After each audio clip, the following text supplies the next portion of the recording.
we have to shift the culture around our environment and our relationship to Earth. So I'm going to go ahead and share my screen. I'm gonna share my work and some of the grounding philosophies about why I do this. And I'm excited that you all got to read the essay and All We Can Save. And then we're going to have time for questions as well. So let me go ahead and share. Great. So the foundational idea in the essay, and really that informs my work, is that culture is power.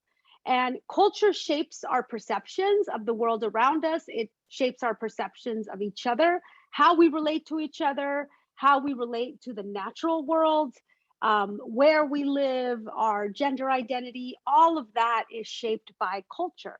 And, as human beings, we have been engaging in culture since the beginning of time, whether it's sitting around a fire and telling stories or drawing on a cave. And we have created stories and myths that have then organized our societies and have organized how it is that we build our communities. And so as human beings, we are actually a very cultural species in the sense that stories unite us and they move us. And so stories, art, images, music, dance is all a very, very deep part of our identities. And it's also something that we don't always think about as a powerful tool for social change.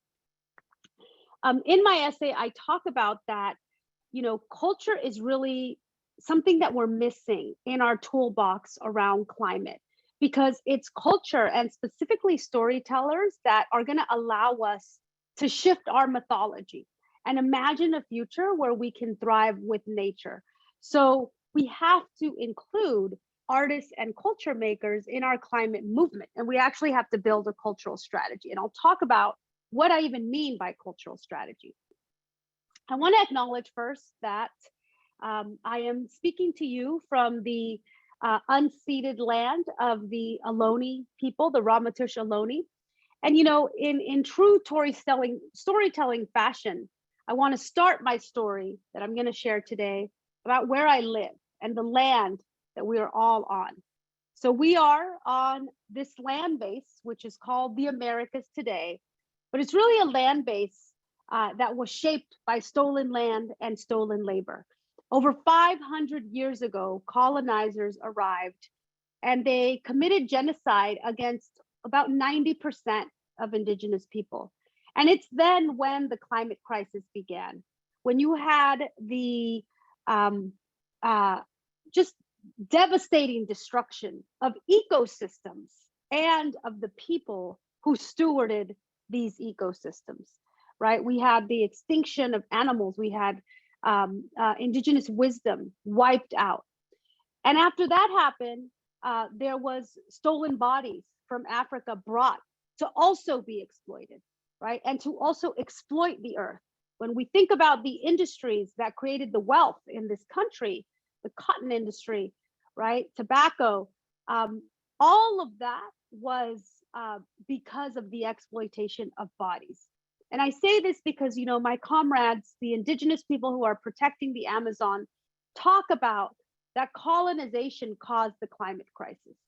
When you have an ideology that is worldwide that says that you can go and exploit and extract resources, including human beings, for the consolidation of wealth and power, that is where this problem began. And it's important that we talk about it in that way, because it's actually the truth of our history, and also that it's that same ideology that allowed for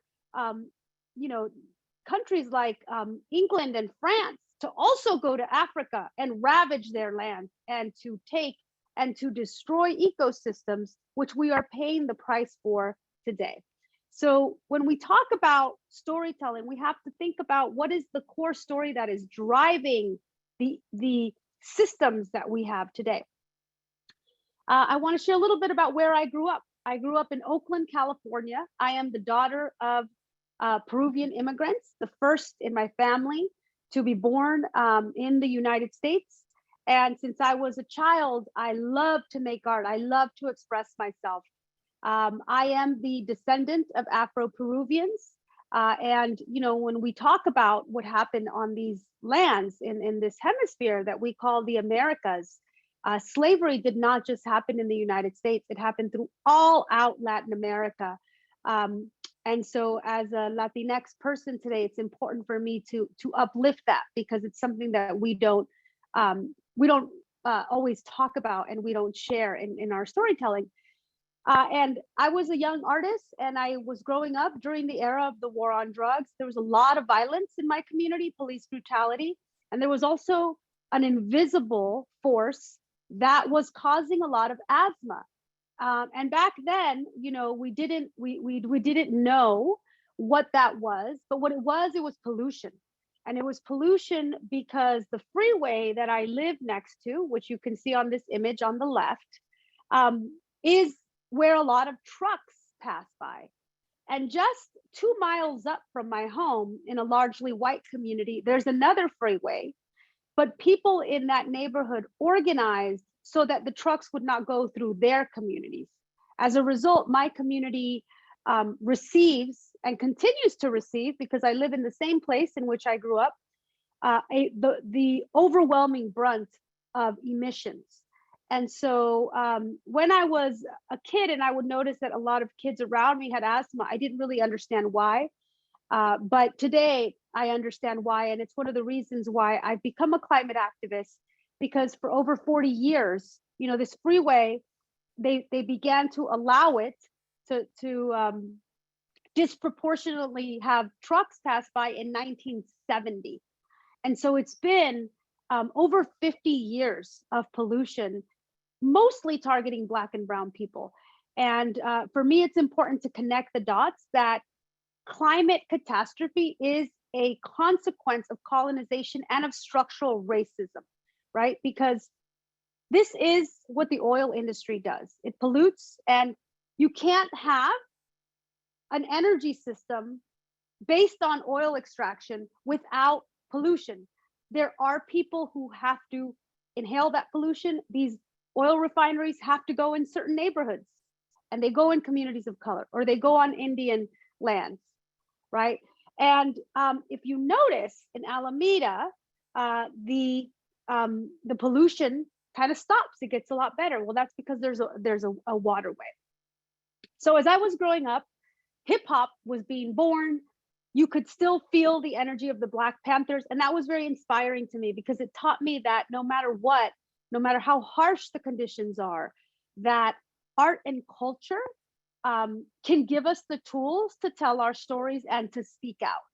And so that's what inspired me to become an artist, is that I knew I had a story to tell.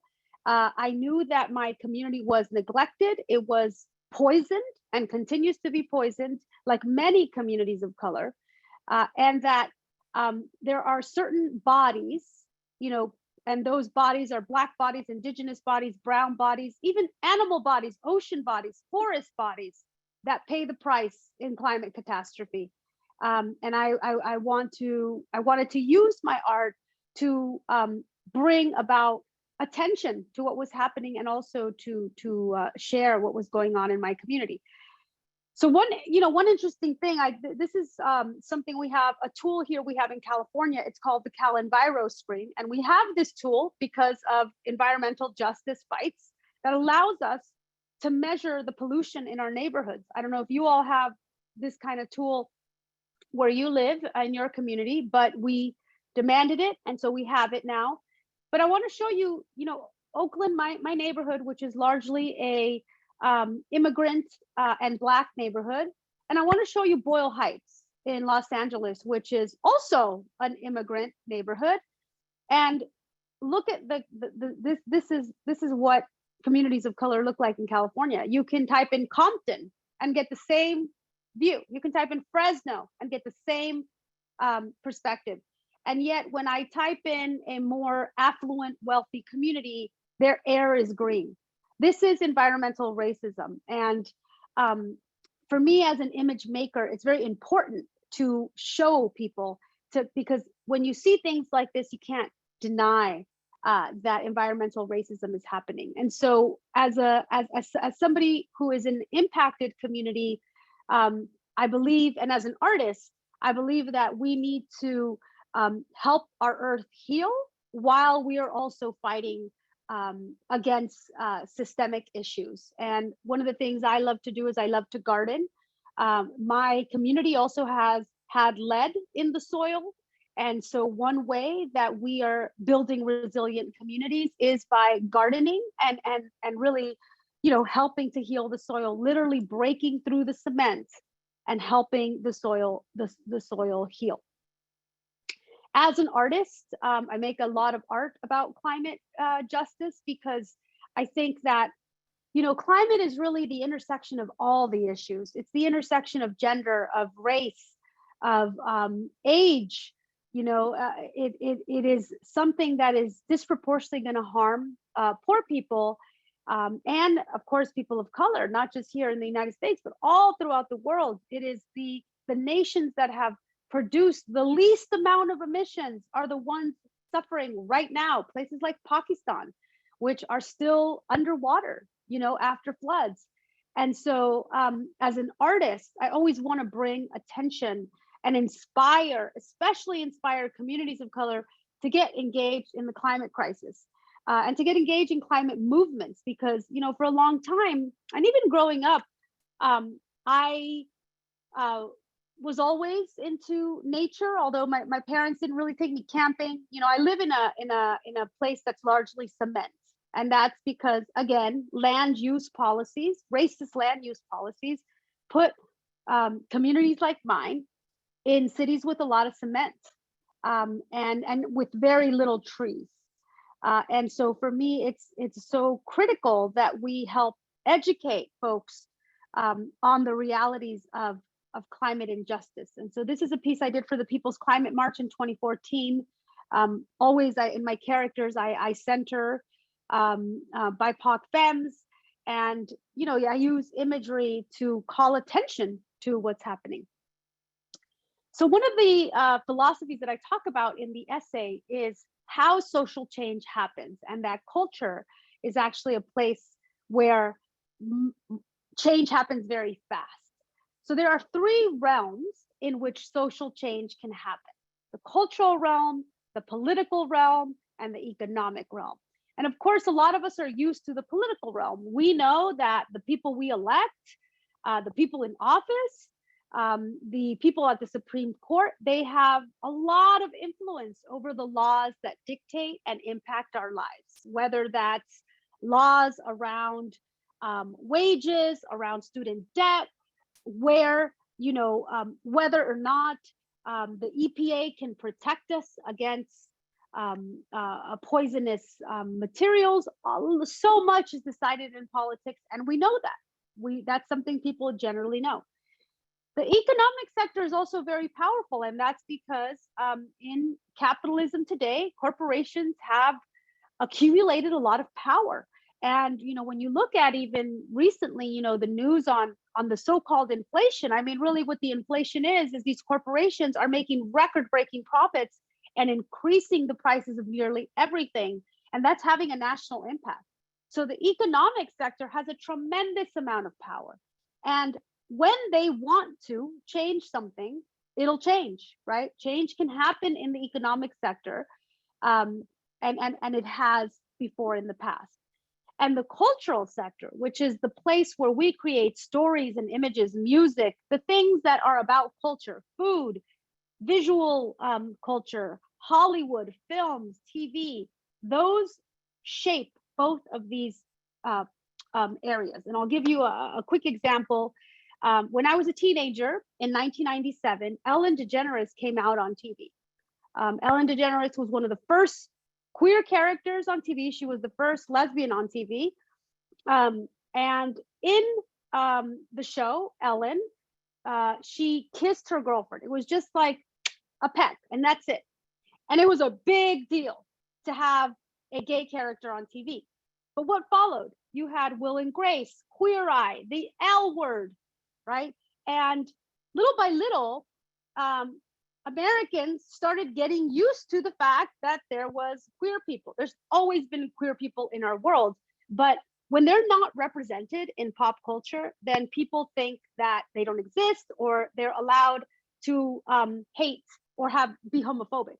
But culture was changing. It was changing rapidly. Then you had people, the first athlete come out on the cover of Sports Illustrated. You had more and more music about queerness. Imagine Ellen DeGeneres, she just pecked her girlfriend, but then in the L Word, you had, full on sexy scenes with queer women, right? And then by 2013, you had gay marriage become legal in the Supreme Court. Well, similarly, we've seen the presence of trans folks, Laverne Cox on Orange is the New Black. We have TV shows like Pose, writers like Janet Mock. And today, a lot of young people identify as non-binary. That is a culture shift. And yet in the political realm, you have very anti-trans legislation, right? And that's because culture moves fast and culture changes people's imagination. And sometimes people in politics do not like how fast culture is moving. But in the realm of culture, we can put forward ideas that are going to change the way people think. And so I remember back in the day when a lot of people were climate deniers, which is actually, just so you know, climate denial, which is when politicians refuse to acknowledge that climate change exists.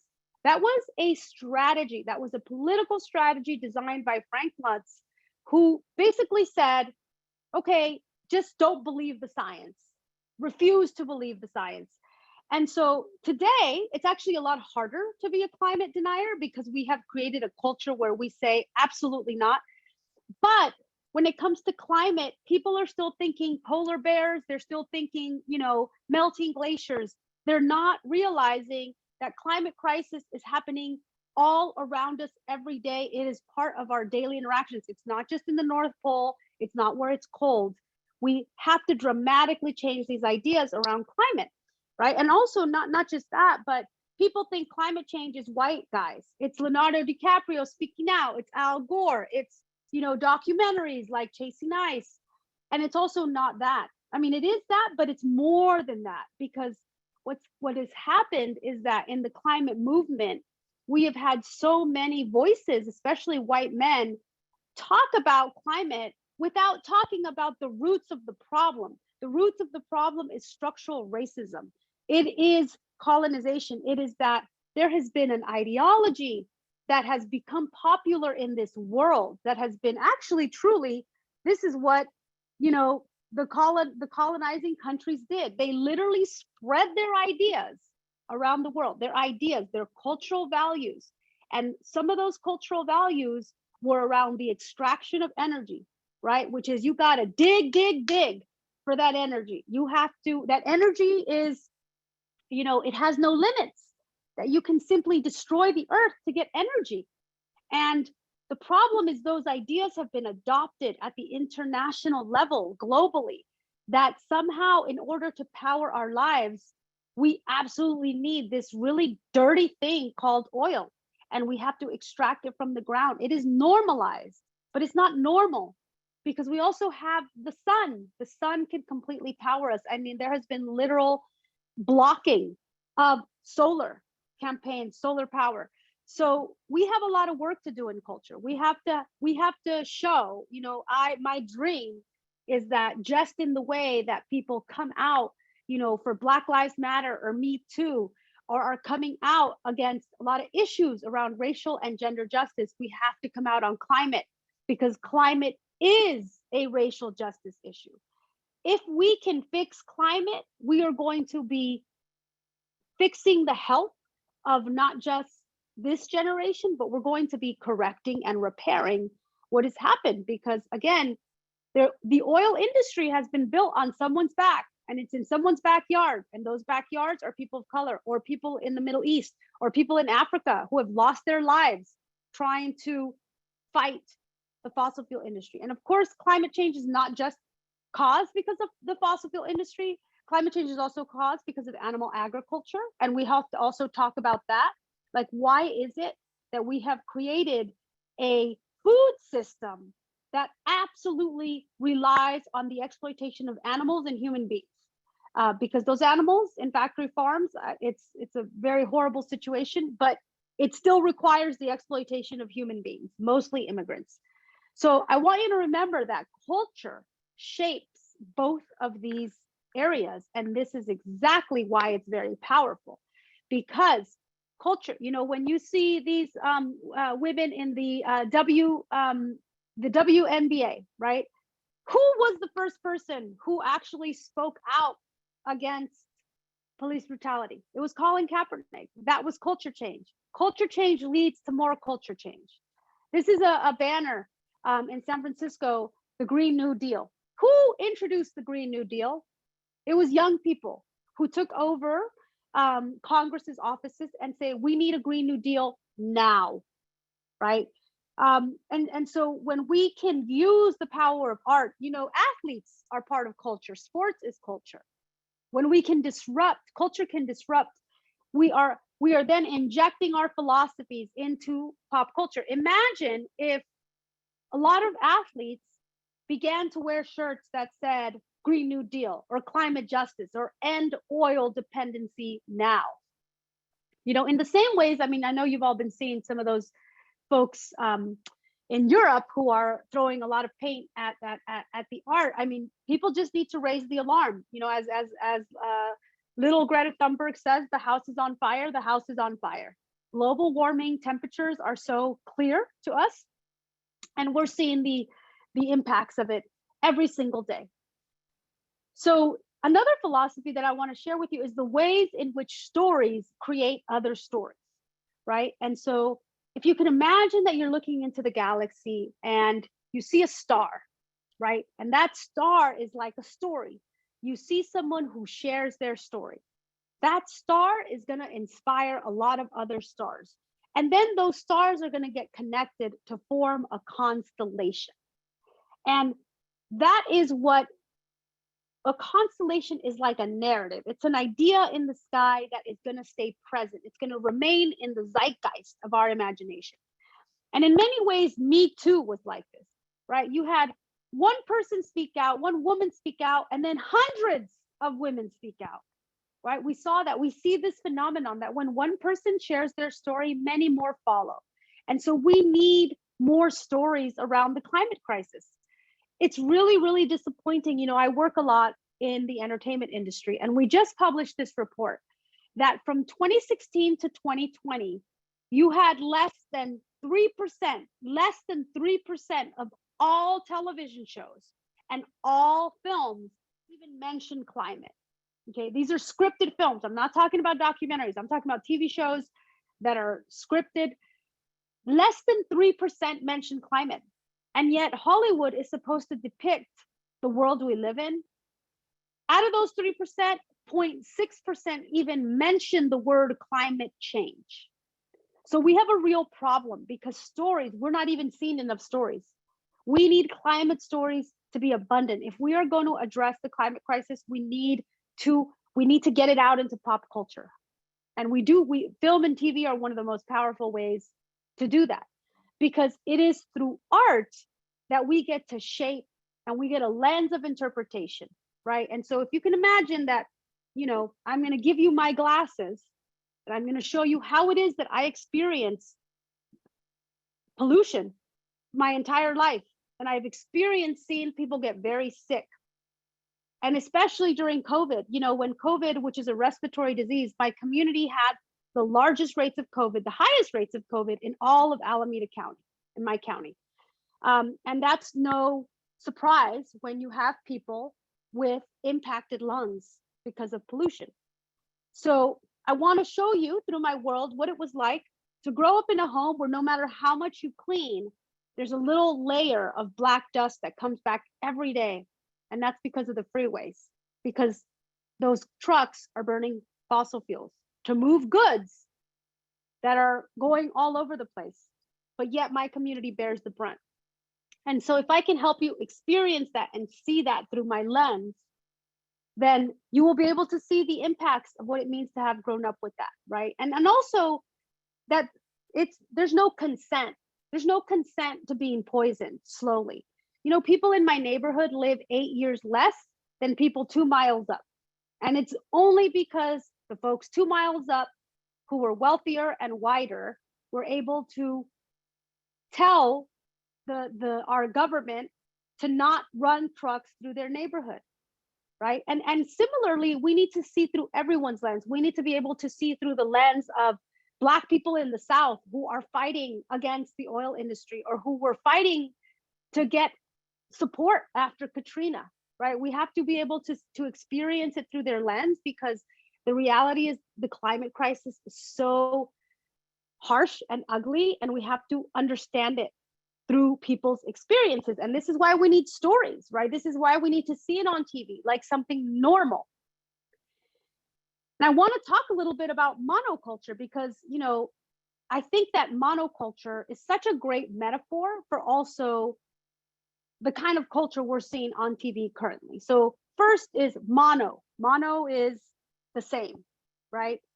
Monoculture is destroying our environment, because the earth does not look like this. This is not normal. This is how our food production is. This is not normal. This is destroying our planet. We are destroying the soil, and we're over relying on pesticides and chemicals, mostly created from petroleum, an oil product. And this is disrupting our planet.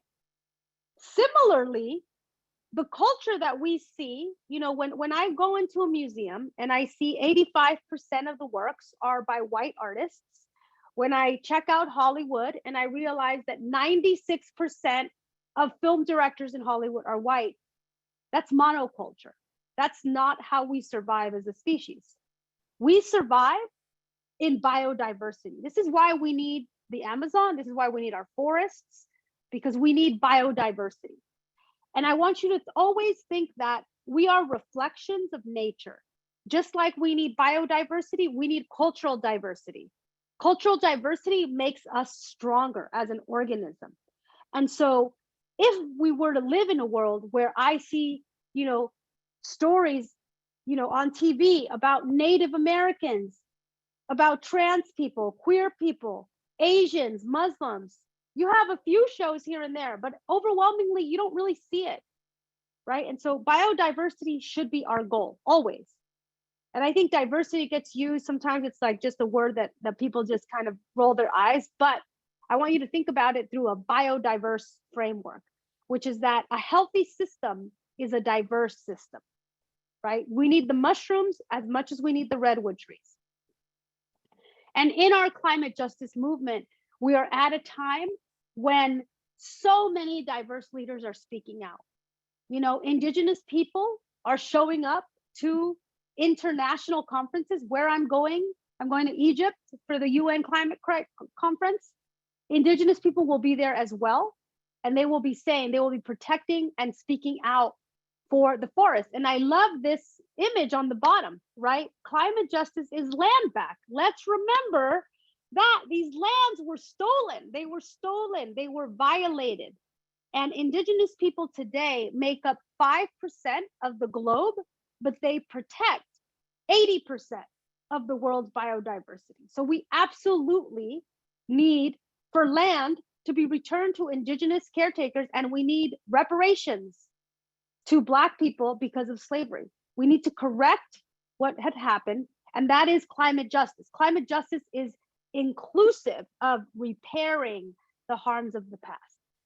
I love this image here on the left, the lower left, of the Sunrise Movement, which is a youth organizing climate movement, and how they said, we need a Green New Deal. Do your job, back the deal. It's really sad to me that young people have to tell politicians to do their job, which is basically to protect what are you going to leave for the next generation, right? And to me, this is culture change. This is cultural strategy, is when we leverage storytelling, performance. These youth, they got trained by a theater, somebody in theater, to help them figure out, where do we stand? What colors do we use? What do we wear? Right? It's a cultural intervention. And finally, I'm going to end with showing us a little bit of art. My organization, the Center for Cultural Power, we work with a lot of artists. these are some works that we commissioned for Earth Day, because we want to make sure that Earth Day is not just like, something people, it's not just something that mostly white people participate in. We want to make Earth Day as something that is really, really diverse, and that we all participate in. And so these are different works that we commissioned, and we shared them on social media. And similarly, we host events, we work with artists throughout the industry. You could see there the photo on the top, the actor Kendrick Sampson from Insecure. We organize sessions with folks in entertainment to talk about this and say, okay, folks, how are we going to change the industry? We do things at Sundance. We work with movement leaders to tell different kinds of stories around climate.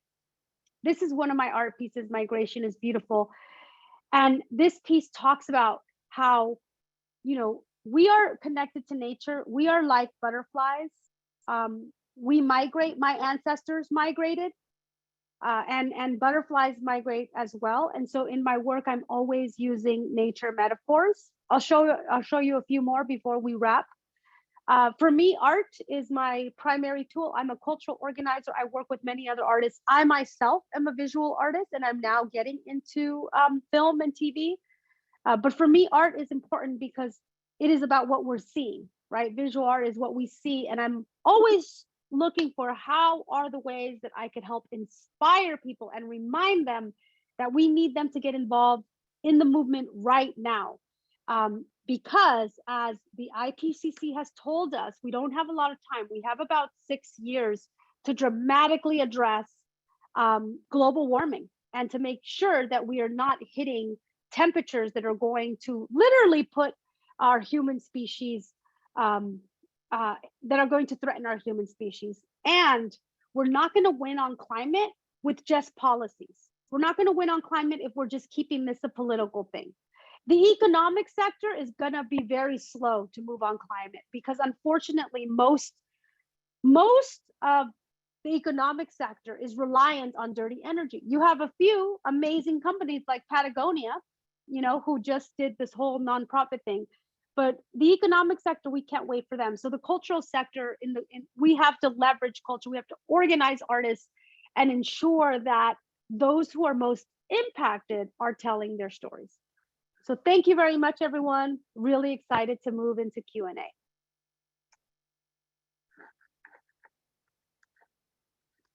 Thank you so much, Favianna. What an exciting and invigorating talk.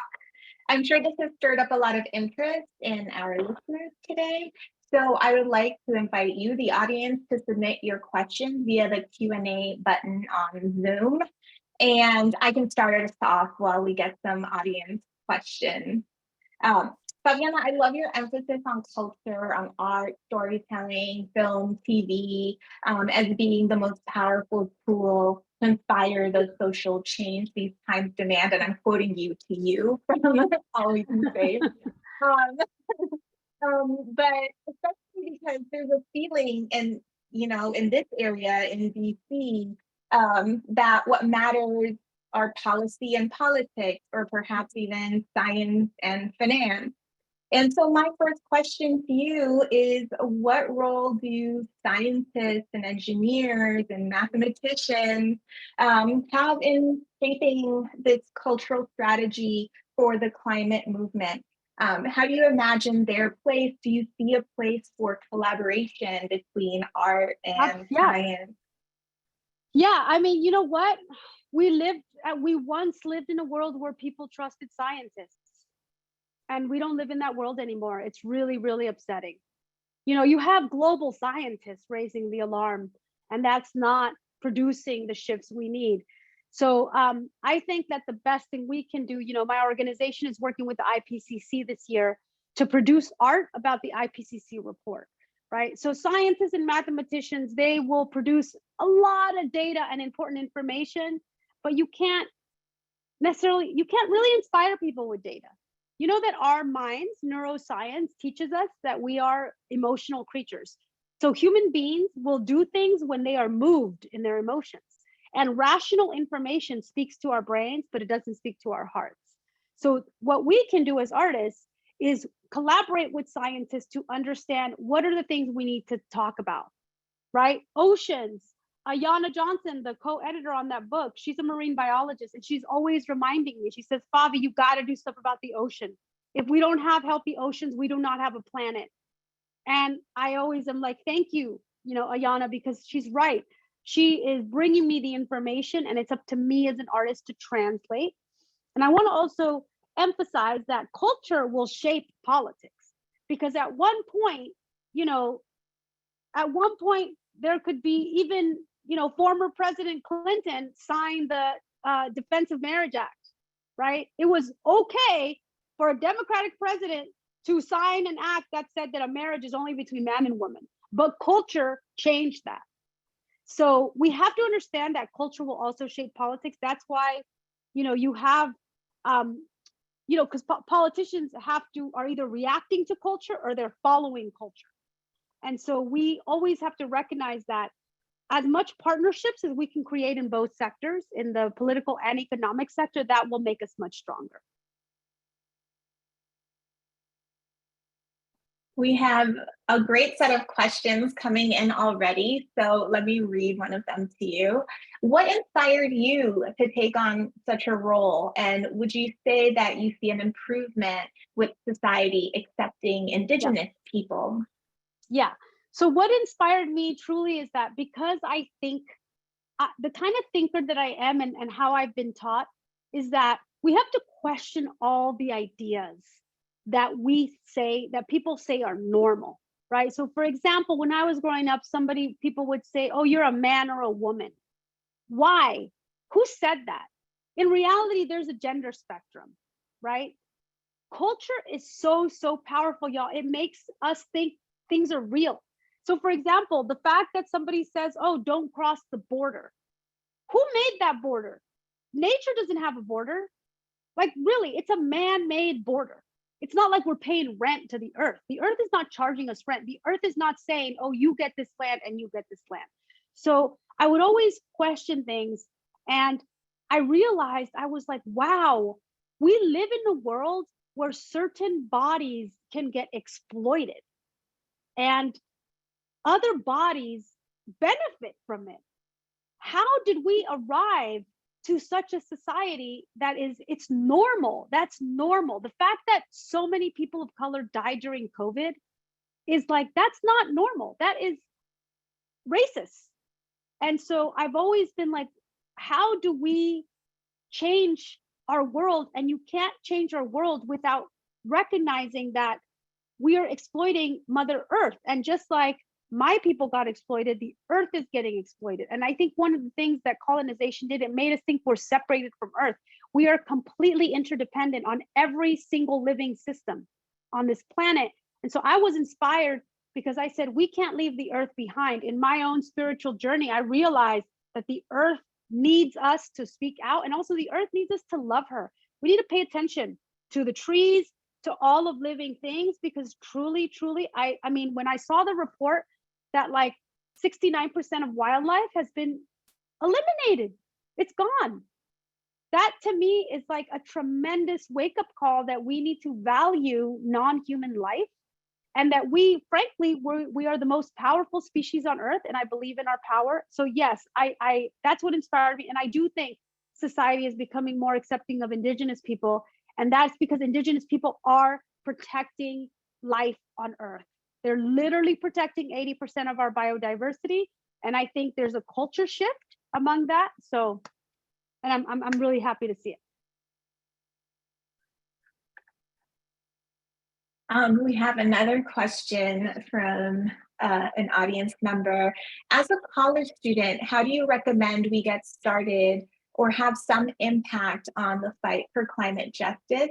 And just as an aside, you were talking about the Sunrise Movement, but I was also wondering if you could weave in and tell us more about the Center for Cultural Power and how you see its place in fostering, climate activists that are young.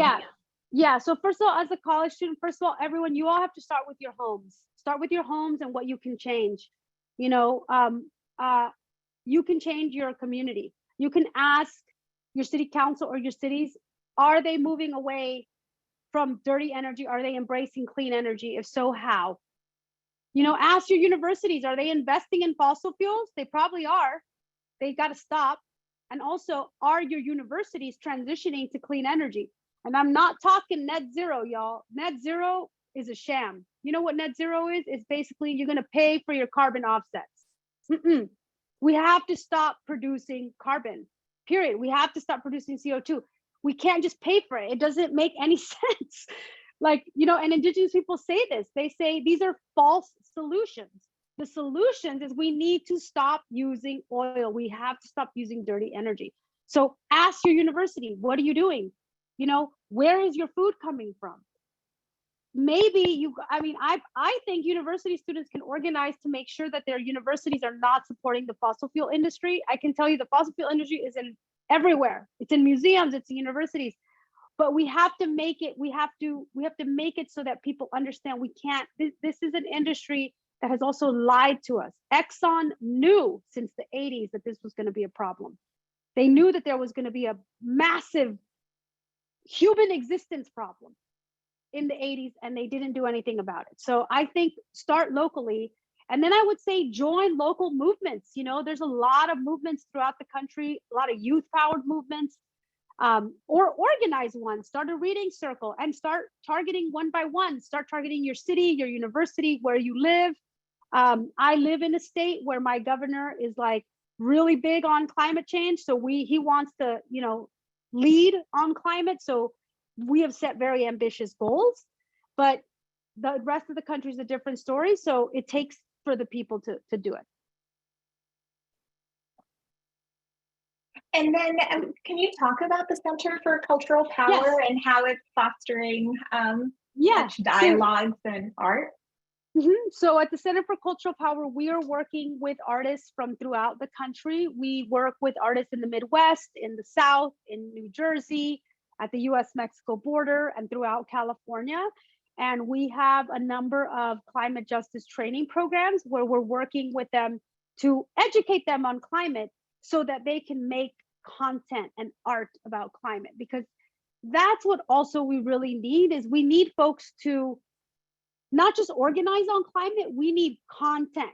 Like if you have social media, talk about climate, follow climate people, like make climate a part of who you are, because in reality it is. Like we every day we wake up to the sun, you know, every day we need to eat every day. Like we are completely reliant on nature.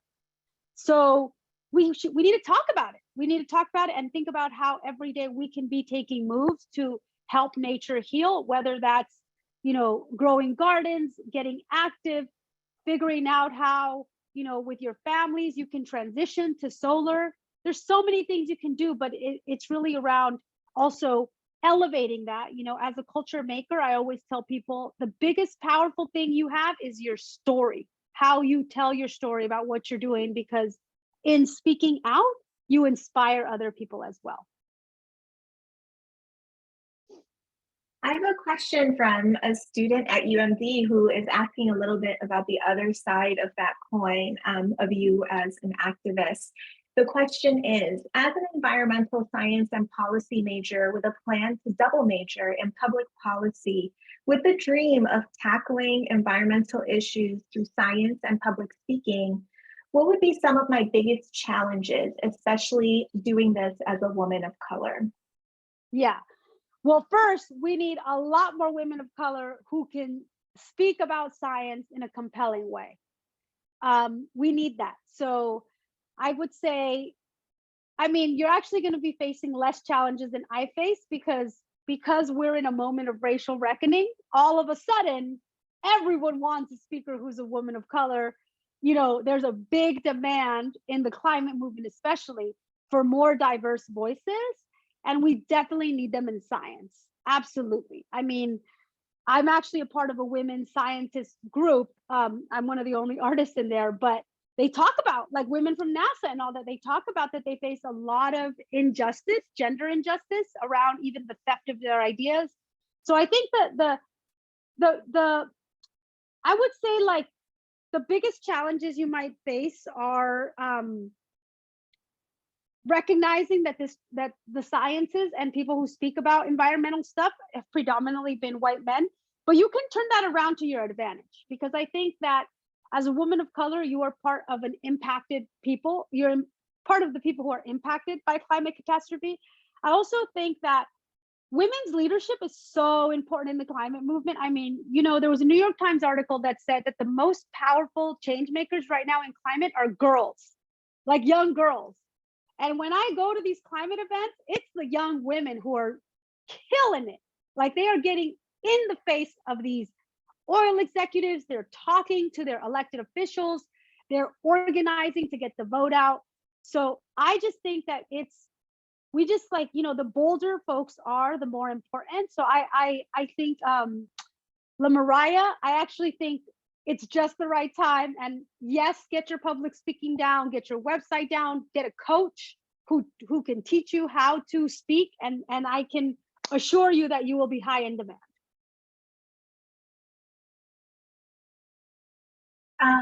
What would be the biggest takeaway that you want us to walk away with in regards to the future work that should be done, or steps that should be taken?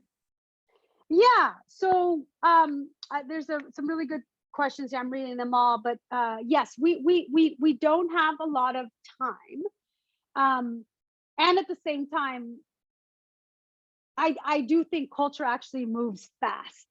When you have something like Black Panther, the movie, like, just blow people's minds open, there is the potential. It just takes one thing. We just need one good thing, one or two good things to break people's minds open, right? I really wish Don't Look Up, which was actually it did really well on Netflix. It was Leonardo DiCaprio's film. And I agree with this comment by Elena Franzoy that yes, it's actually the 1%. The richest are causing the climate crisis. Let's get clear on that. Over 70% of emissions are coming from the top oil companies and from the richest people on this planet. So it's not like all of us are causing climate change, but we're the ones who are going to pay for it, right? And especially the younger generation, you all are going to really pay for it. And that's where my heart breaks, because I'm like, man, we are leaving a planet behind that is going to be a very hard place to live. So what can you do? First is that, organize yourselves, like, create circles for you all to just talk about, what does it mean to be alive in the age of climate crisis? What does it mean to be alive when you are also part of an international movement? There is an international movement that is trying to save our only home, which is our Earth. It's a really exciting time, and it's also a really scary time, because, I know you've seen those reports that say the hottest summer you think is now is going to be the coldest summer of your life, meaning that temperatures are only going to rise, and it's going to be very challenging. So I think we have to hold that together. We have to hold the grief, the fear, and also have hope together, right? And so I think talk to each other about it, like, make climate something you talk about every day, post about it, reflect about it, read about it, and also you don't just have to read these, like, science books. All we can save is an amazing amount of different essays. There's, like, a lot of comedy with climate. There's a lot of really cool things to get into. Leverage culture, start a band, work on, do some music, write a story, like, leverage your creativity. But really, you all have the power to organize. As young people, I believe in the wisdom and radical thinking of young people, because you guys are bold. You guys haven't been jaded by life.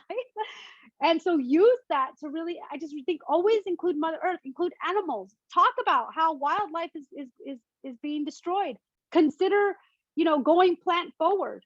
That means, I'm not saying, cut meat 100%, plant forward, prioritize plants, grow a garden, organize in your school. There's a lot of things you can do. And as you do them, you will learn that people are really hungry to talk about this. We really, really need spaces to talk about this and process it, and also give ourselves the courage to be able to do what's going to be needed of us to solve the climate crisis. Thank you so much, Favianna. I think that's a really inspiring note to end on. Thank you so much for your talk and taking the time to answer student questions.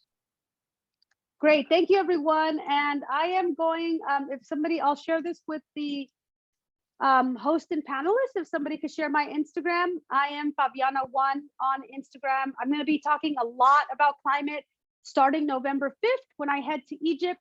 So if you want to follow my stories, I'll be interviewing some of the most amazing influencers, and you'll get a sense there. I think if you watch my stories, you're gonna become a climate activist. Thank you. Great. Thank you so much for this incredible talk and engagement with students and with the questions that came through. Thank you, Sharada, for your participation in the program today. And I also want to shout out thanks to the Honors College and University Honors for their co-sponsorship of the event.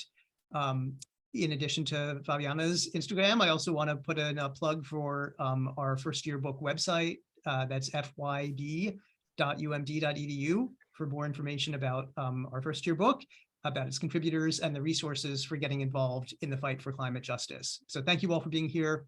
Great to see you. Take care. Thank you.